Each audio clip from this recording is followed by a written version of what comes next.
Have you ever lost 20 pounds just to gain it back and maybe even more? How about 30 pounds, maybe 50 pounds? This is yo-yo dieting. And unfortunately, it's a common occurrence among people that are looking to lose weight. It's happened to quite a few people. It's happened to me before in the past. So in today's video, I want to talk about overcoming yo-yo dieting. For those of you who don't know me, my name is Dustin Williams, and for the best health, nutrition, and fitness advice, make sure to subscribe to my channel, hit the little notification bell so that you're notified whenever I post a new video every single week. After 13 years of working full-time in the fitness industry, I've had the opportunity to work with quite a few people that have come to me that have either struggled to lose weight or have really struggled because when they lose weight, they tend to gain it back and they cannot maintain it. So today I want to discuss my 6 main reasons that people yo-yo diet. So let's just dive right into it. All right, reason number 1, whenever people diet, they choose a diet or they start a diet that isn't sustainable for them. Period. I can almost end the video on this one. Pretty much anything else that I talk about is almost going to be a subcategory of reason number 1. It is sustainability for the individual. You have to be able to pick something that you cannot just do for a month or for 12 weeks or 16 weeks or however long it takes you to reach your goal. You have to be able to focus on a lifestyle that you can maintain from here on out, or some variation of that lifestyle. If you're picking something that's not sustainable for the long term, you're not going to be able to maintain it, and you're more than likely going to start overeating and start to gain the weight back that you did lose. And this is not a cycle that you want to be a part of. You want to be able to lose the weight, do the work, create a lifestyle, maintain it, and keep it off. So the number 1 reason, the most important thing that you need to be able to focus on is what you're doing right now or whatever you're planning on doing in the future, is that sustainable for you and for your lifestyle? Reason number 2, as I mentioned, this one is going to be kind of a subcategory of reason number 1, but diets are typically too restrictive. The term diet implies that you're going to have to restrict multiple different things. Now, in some cases, the restriction works for people, but what you have to understand is the thing that you're restricting, is that something that you can maintain? So if we talk about some of the more popular things that people are focusing on right now, like keto, they essentially restrict and cut out all carbohydrates. Or if you look at being vegan, they cut out and restrict all meat. If you look at being carnivore, they focus all on meat. They're cutting out fruits and vegetables. All of these things are super, super restrictive. And whenever you restrict things that much, it can be a lot harder to maintain it. Doesn't mean that it's impossible. There are some people that choose these lifestyles and they're able to maintain it. The question is, if it's really restrictive in that aspect, is it something that you can maintain and is sustainable for you and your future plans? And most of the time, whenever people sit down with me, the one thing that I hear them talk about is, I'm going to stop eating X, whatever that is. Insert this food here. Maybe it's processed sugar. Maybe it's any sugar at all. Maybe it's carbohydrates. You know, there are multiple different things that people talk about that they're going to stop eating. And if you are able to do this and maintain it and it works for you, great. But most of the time, whenever people are being so restrictive on their diets, they cannot maintain that long term. You have to be able to build a lifestyle and a diet plan that's going to have some flexibility, that's going to allow for some room for error, because these are things that are going to happen. I don't know if I've ever met anybody in my life that the day they decided to start changing their eating or having better eating habits, that they've never messed up and that they haven't ever had any mistakes or any errors based on what their plans were. It just doesn't happen. We're human, we mess up all the time. And we have to be able to build in flexibility into our diet to be able to create a long-term sustainable lifestyle out of it. Reason number 3 that I see is, it's not uncommon for me to start analyzing one of my clients' nutritional plans, and I start talking to them about what they're eating, and they're eating foods that they just don't really enjoy. If you are forcing yourself to eat things that you don't enjoy, you're more than likely not going to be able to maintain that. How are you going to be able to eat something all the time for the rest of your life if you don't really enjoy eating it? We have to be able to put diets and food together that we actually enjoy to be able to create a lifestyle out of it. I'll give you an example. I was involved in the natural bodybuilding world for about 4 or 5 years. I was a regional head judge for the Natural Bodybuilding Federation. And I got to talk to a lot of bodybuilders, bikini girls, figure competitors. I trained some as well. And if I had $1 for every time I heard one of them talk about the plain dry chicken and broccoli that they were eating, oh, sounds terrible. All right, it worked for them, for the ones that were doing it. They got on stage, they looked good, great for them. But if you told me that I had to eat chicken and broccoli plain for the rest of my life in order to be lean and look the way that I want to look, I would never make it. I couldn't do it. I can't even eat that one time and actually enjoy it, not if it's just plain like that. We have to be able to build out something that we can enjoy. We have to be able to look forward to the food that we eat on a regular basis. If you're forcing yourself to eat these foods or drink these shakes that you don't like, you're not going to be able to maintain it. So we have to make sure that whatever nutritional plan, meal plan that you're following, that it's something that you're going to look forward to, something that you are going to actually enjoy and want to eat. Reason number 4 is that your motivation, the thing that motivates you, is your progress and only your progress. Now, don't misunderstand me. I'm not saying that it's a bad thing to be motivated by progress. It's not.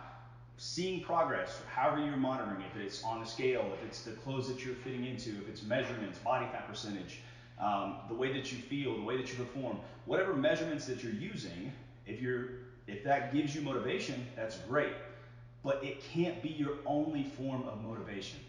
Because then what happens whenever you have an off week or two and you don't eat the things that you're supposed to eat and you fall off plan a little bit and maybe you don't lose weight that week? Or whenever you skip some workouts one week or something happens and you're not able to maintain, you're not able to see progress within those few times. What happens when you plateau? You're doing everything that you think that you're supposed to do and you hit a plateau. This is extremely common whenever people are dieting. Plateaus occur. When you hit the plateau, there's no progress. And if progress is the only thing that motivates you, motivation tends to go away. We have to be able to focus on the things that matter. This is where you have to dig in and understand, why do I really want to change my nutritional lifestyle? What's my reason behind it? And whenever you sit down and you start to think about this, when I talk to my clients and really dive in with them, I start to understand a lot more reasons. Sure, they want to feel better about themselves. They want to be healthier. And those are all great goals. But I have some people that say, I just want to have a little bit more energy throughout the day. Whenever I eat really bad, I feel super lethargic and I get really tired halfway through the day, especially at my desk. I have some people say that they want more energy to be able to play with their kids. They try to play with their kids and they get out of breath real easy and they just feel like they can't keep up with them. I've had multiple different reasons as to why people are trying to create a nutritional lifestyle for them. And you have to look into those reasons and have a good understanding of what's going to motivate you and what's going to drive you besides just the progress, so that you've got something to lean on whenever you're not making progress. Which leads me directly into number 5, and that is that you can't always rely on motivation. Motivation will not always be there. There are going to be days that you are not motivated. You may not be motivated to eat what you're supposed to eat. You may not be motivated to get up and go work out or go to the gym or do whatever is part of your routine or your lifestyle. There are going to be days that you're not motivated.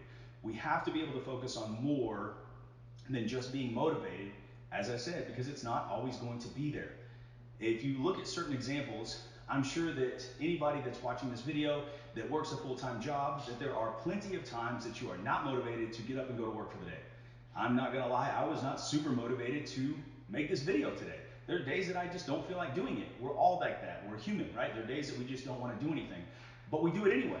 I guarantee you the days that you get up and you don't want to go to work, you still go to work because it's discipline, because it's routine, because we look at it as it's just part of something that we have to do. And whenever we start to look at our nutritional lifestyle in the same manner and we start to build discipline around it, then it becomes a little bit easier to maintain it and understand its importance on the days that we are not motivated. And there's lots of days that I'm super motivated and I'm looking forward to creating my video and I get it done and I really enjoy it. And there's days that I'm motivated to work out and I can't wait to go to the gym and get my workout in. And then there's other days that I'm not. But being able to build a routine and habit and create discipline for ourselves is the thing that's going to drive us in the end.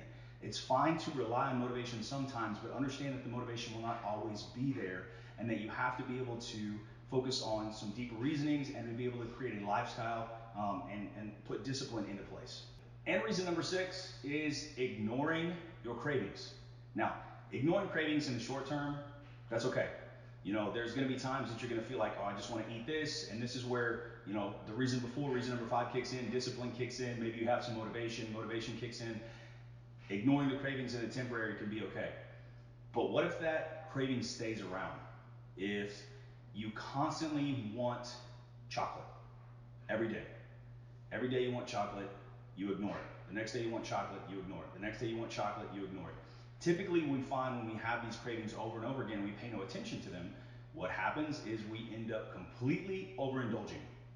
Or if you find that you're really hungry every single day that you're on your diet plan and you ignore it, A lot of times what happens is we get a few weeks in or a month, who knows, it might just be the next day. Everybody's a little different. We end up caving in and we completely overindulge. We eat way too much food because we've been ignoring our hunger. These are things that we need to pay attention to. Our body, it's pretty smart, and it lets us know things not just because there's something wrong with us and that we don't have any discipline. Sometimes our body is actually trying to tell us things that we might need a little bit more of. And I'll use myself as an example, and I've had this exact same situation with multiple clients over the years. I find that whenever clients tend to try to eat a better meal plan, they try to focus on a better nutritional lifestyle, and they start eating more whole foods, one of the first things that tends to get lowered drastically is salt intake. And because salt has a negative connotation and people tend to try to avoid it sometimes, which they shouldn't anyway, um, and they start eating more whole foods that don't have as much sodium built into it, they start finding they're constantly having cravings for something salty. And they think, oh, well, it's just because I like to eat chips and that's just what I want. And I really enjoy going to a Mexican restaurant having chips and salsa. And sometimes they'll find that they're constantly craving these salty foods simply because they're not getting enough salt in their diet. This has been an example for me in the past where the breakfast that I used to eat a long time ago had basically no added sodium in it. And by the time lunch would come around, I was constantly wanting to go through a drive-through and pick up fast food because it's loaded with sodium. And once I started to analyze things a little bit more and realized that I was never getting that in because I paid attention to my cravings, it made it a lot easier for me to maintain. I didn't need more calories at that point. I just needed a little bit more sodium. And whenever I changed my diet around, added sodium into it, I was a lot better whenever lunchtime came around and much less desire to go out to eat.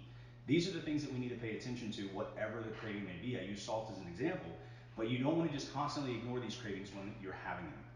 Sometimes, whenever we're talking about something like chocolate, if you allow those cravings to happen on occasion, you give in and you eat a little bit of chocolate, sometimes that may be enough to get over the craving instead of ignoring it and then completely overindulging. So definitely make sure that you're paying attention to those, don't ignore them, and try to learn from them as you go. If you learn from and incorporate these 6 steps that I've just discussed, it can definitely make a drastic impact on eliminating yo-yo dieting. But there are definitely more steps that it comes to depending upon each individual and what you need to be able to focus on. And whenever we're trying to create a long-term nutritional lifestyle, there are multiple things that we may need to get in line in order for this to happen. This is why I put together a completely free guide for you guys. It is my yo-yo dieting cure. All you need to do is click the link below in the description. It'll take you directly to my website. You can download this PDF guide completely for free, and it really is something to pay attention to help you on this journey in creating an overall nutritional lifestyle so that you can completely overcome yo-yo dieting permanently. So make sure to check that out. Let me know if you have any questions on it. And of course, as always, if you like this video, I would really appreciate it if you would smash the like button, subscribe to the channel, and otherwise I will see you guys in the next video.